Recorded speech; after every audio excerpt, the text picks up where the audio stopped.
Hello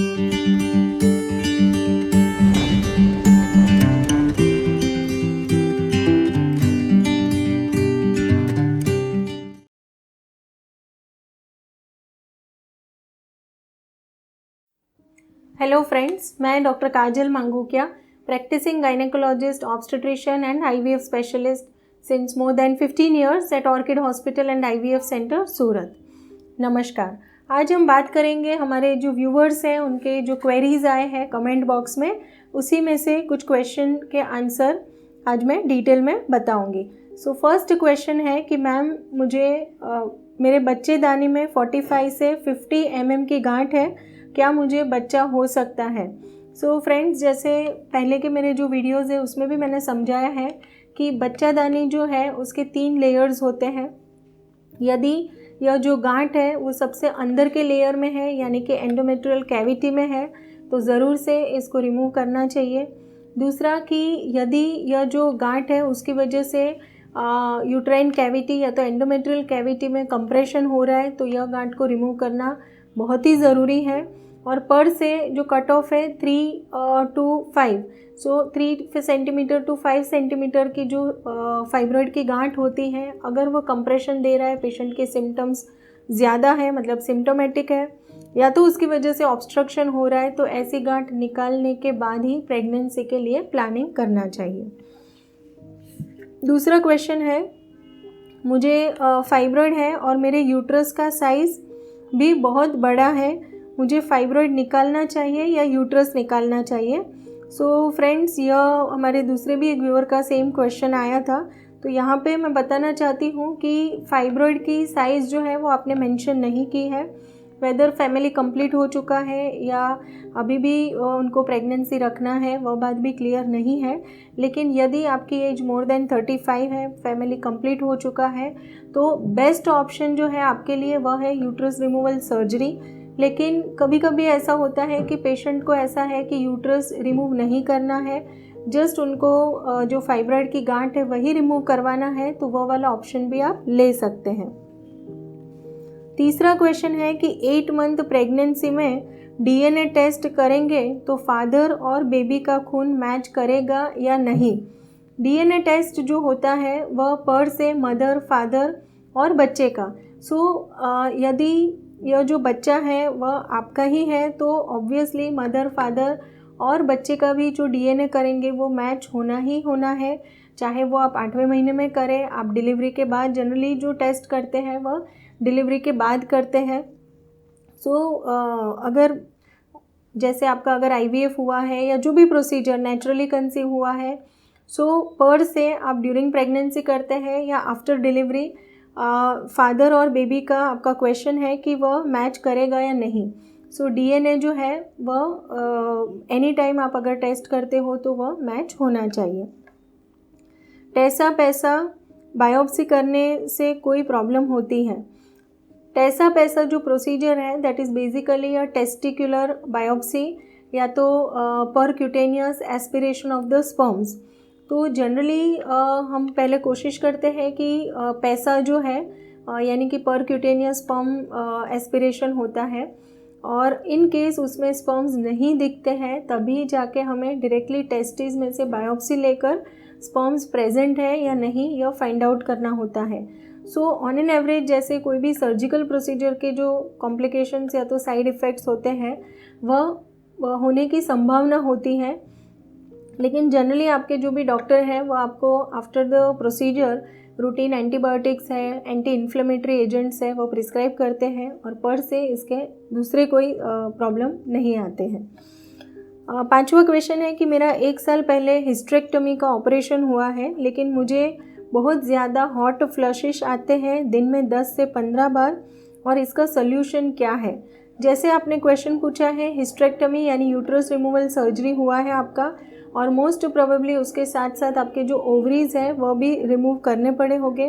यही एक reason हो सकता है कि आपको सर्जिकल मेनोपॉज, और यह जो आपके सिम्टम है हॉट फ्लशिश वगैरह, यह कहीं ना कहीं मेनोपॉज के सिम्टम्स हैं। और जनरली हॉट फ्लशिश वगैरह आने का रीज़न है कि आपकी जो बॉडी है, आपके ब्लड में जब भी ईस्ट्रोजन नाम के जो हार्मोन्स होते हैं उसकी मात्रा कम होने लगती है, तो तो इस वजह से आपके पूरे बॉडी में चेंजेस आते हैं, स्किन में, हेयर में, even vaginal dryness, hot flushes, skin dryness, यह सारे इश्यूज आ सकते हैं। और इसका सल्यूशन, इसका जो सल्यूशन है मोस्ट इम्पॉर्टेंट कि आपको ज़्यादा गर्मी में नहीं बैठना है। आपके जो कपड़े हैं वह आप थोड़े लूज़ कपड़े पहनना है। एसी, फैन या तो जैसे जहाँ पे वेंटिलेशन है ऐसी जगह पे बैठना है। दूसरा कि आपको रात के समय में कॉफ़ी या तो कैफ़ीन वाले जो भी पदार्थ हैं इसका सेवन नहीं करना है। आफ्टर 5 o'clock या 6 o'clock यानी इवनिंग के समय में आपको ज़्यादा वाटर इनटेक भी नहीं लेना है।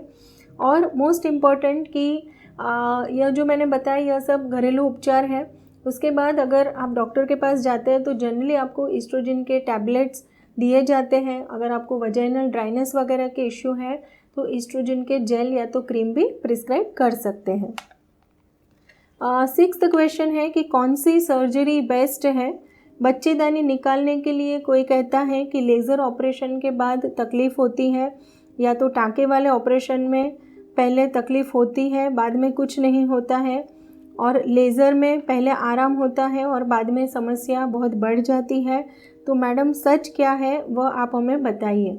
सो फ्रेंड्स, यहाँ पे मैं बताना चाहती हूँ कि जो साइंस है वह डे टू डे एडवांस होता जाता है, नए नए रिसर्च वगैरह चलते रहते हैं।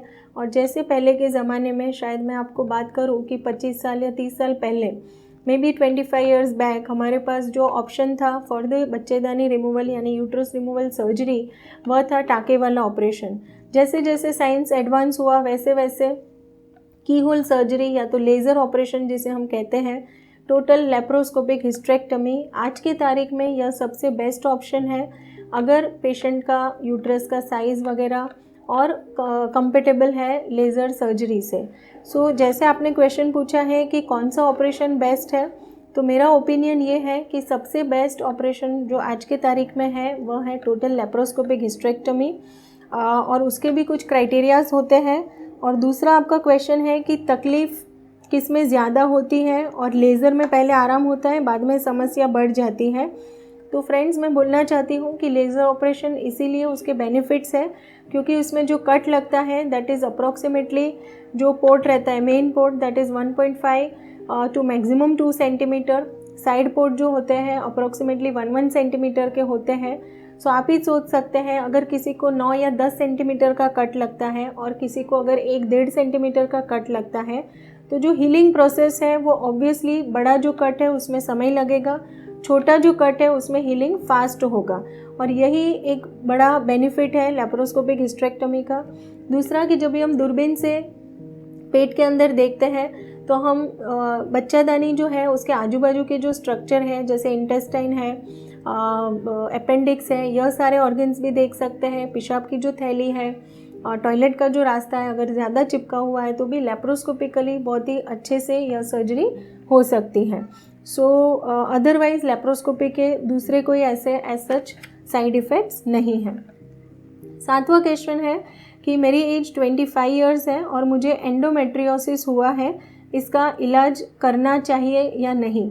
25 साल की उम्र है, एंडोमेट्रियोसिस है, लेकिन अगर आपको एंडोमेट्रियोसिस या चॉकलेट सिस्ट की वजह से तकलीफ़ हो रही है, सिम्टम्स आ रहे हैं जैसे पेन हो रहा है ड्यूरिंग पीरियड्स, आपकी जो क्वालिटी ऑफ लाइफ है वह हैम्पर हो रही है, सो ऑब्वियसली आपको एंडोमेट्रियोसिस का ट्रीटमेंट करना ज़रूरी होता है। डिपेंडिंग अपॉन, यहाँ पे आपने साइज़ वगैरह नहीं बताया है, depending upon the size of the chocolate cyst या तो एंडोमेट्रियोसिस आपको ट्रीटमेंट ऑप्शन गाइड किए जाते हैं। बट अदरवाइज 25 इयर्स में medicine will be the ideal option.